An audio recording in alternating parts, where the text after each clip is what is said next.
Hi, everybody. Happy Friday. I want to start this week's broadcast with some sad news. Actually, last week I told you all that Amy Stevens was in hospice care, and unfortunately, she lost her life earlier this week.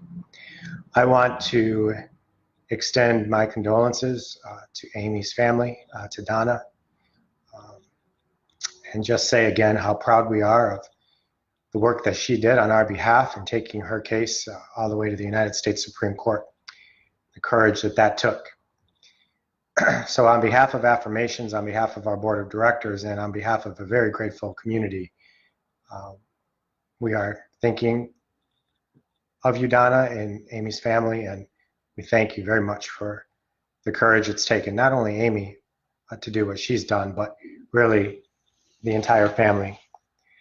I want to remind folks as well that while Amy has lost her life, her case continues. It will not stop, and we are waiting on those decisions now. It could come any moment until the end of June. When those cases do come down, we will have a decision day rally, a Michigan statewide rally. We are prepared to launch those details as soon as the decision comes down. And I'll host that rally, and Aaron Knott from Equality Michigan is a part of that, and Curtis Lipscomb and Jay Kaplan and Amy Hunter and other LGBT leadership. So more to come on that. I do want to remind everybody, I feel like it's important in light of Amy's death that elections matter. This is a Title VII case. The Obama administration was clear that under sex discrimination in Title VII, sex was defined to include sexual orientation and gender identity. The Trump administration has very different opinion, complete opposite. In fact, the Justice Department under Trump's administration wrote amicus briefs and has argued with the US Supreme Court that we can be fired for sexual orientation and gender identity. So elections matter. And when we have this decision day rally, and from now until the election, we will do all that we can to encourage the LGBTQ community and our straight allies to vote for candidates who support full equality for all people. That'll be our ask at the decision day rally. And with Michigan, no excuse absentee voting. You have no excuse not to vote in the election. Okay, some good news. We're excited to announce that we're going to have a telethon. And this telethon for Affirmations will be June 27th, the last Saturday of June. It'll be a 6-hour telethon. It's going to have interviews with LGBT leadership and politicians and seniors and youth and live entertainment. And we're excited about it.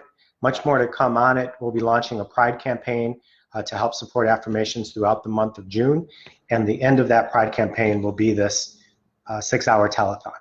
So more to come on that. Keep your eyes and ears open. We'll certainly let you know, and we're putting the details together for that now. Also tonight at 7:30 on Facebook Live, there is a reading of a play, A Gentleman's Love by Cam Blackwell. Kyle's going to post to that right over here if you want something to do this evening. Take a look at that. Along with our expansion of programming, we are doing 2 events next week from a gentleman. His name's Ian from Michigan State University Credit Union. On May 19th at noon, there's going to be a workshop, a webinar for building an effective budget for those of you that have interest in that on an individual basis. And then on Thursday, the 21st at 5 o'clock, a very important topic about avoiding fraud during the pandemic. We know there's a lot of fraud going on out there. A lot of our seniors are being targeted. So at 5 o'clock on Thursday, the 21st, there'll be a workshop, a webinar that you can attend virtually and learn more about that and how better to protect yourself. So we thank the University of Michigan Credit Union and Ian for doing that for us, and Kyle's going to post over here more details if you're interested in participating in those. The food program is going well.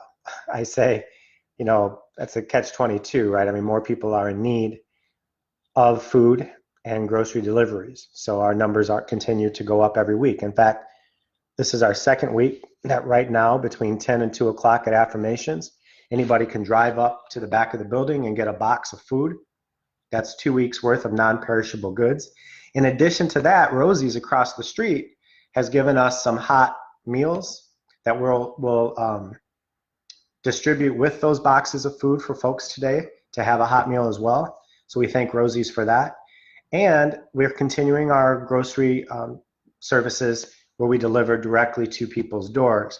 I have 3 more to do today. In fact, they're coming in left and right, and we're happy to fill those orders as long as we have the funding.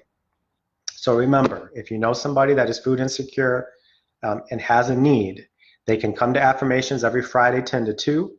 If they come to the front door, they can get a box of food. We prefer they go to the back and just drive up. A staff member will put the box in their car.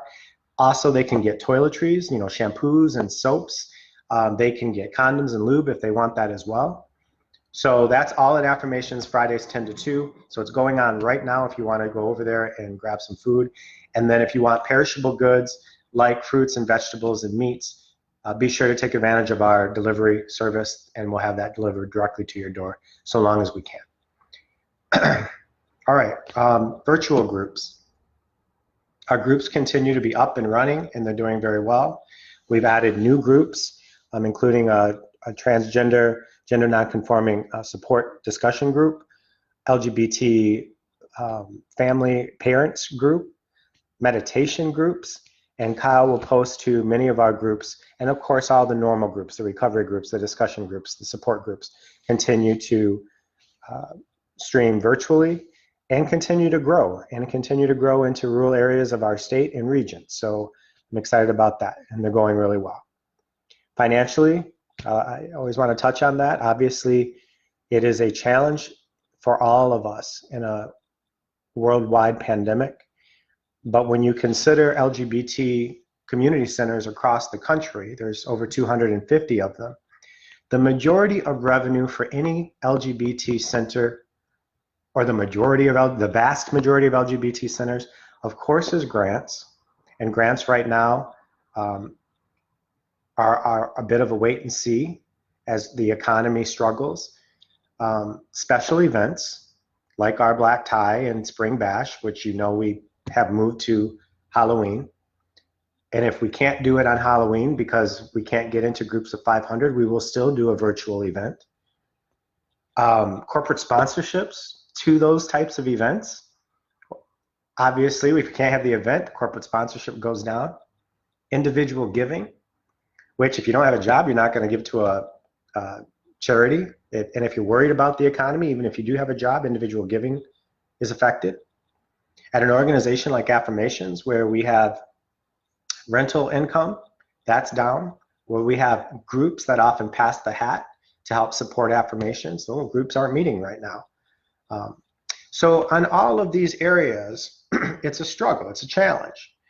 Now we're meeting that challenge, we're getting more grants out the door, we're trying to be innovative with things like the telethon at the end of June, or a virtual Black Tie if we have to do that at the end of October. We have gotten some grants back. There is emergency funding from the feds, and we got the payroll protection plan funding, and there may be other funding coming in. So we're doing the best we can. We're working hard every day to keep our head above water.